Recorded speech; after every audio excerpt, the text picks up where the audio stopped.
Sasa hata mahakama vile vile namna hiyo.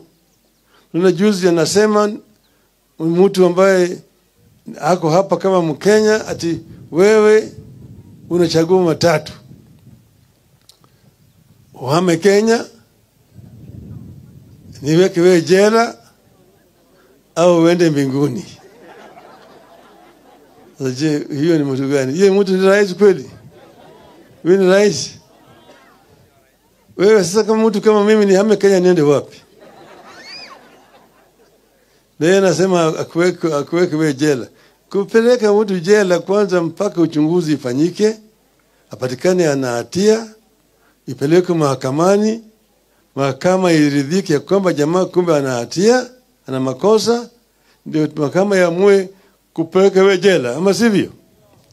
Sasa mtu anasema mimi nitakuweka wewe jela. Alafu anasema usipoweka wewe jela nitakupeleka mbinguni. Sasa wewe ndiye Mungu ambaye atapeleka watu mbinguni. Simuona Kenya imeharibika. Si Kenya si imeharibika. Watu kama hawa wanataka waendelee kutawala Kenya. Nataka watu kama hawa. Sisi hatutaki kurudisha Kenya kule tulitoka.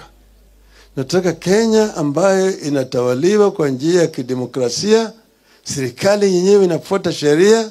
Kama mtu amefanya makosa, anashtakiwa, alafu yeye vilevile anajitetea, kisha kipatikana na makosa, anapewa hukumu na mahakama. Kama hakuna makosa,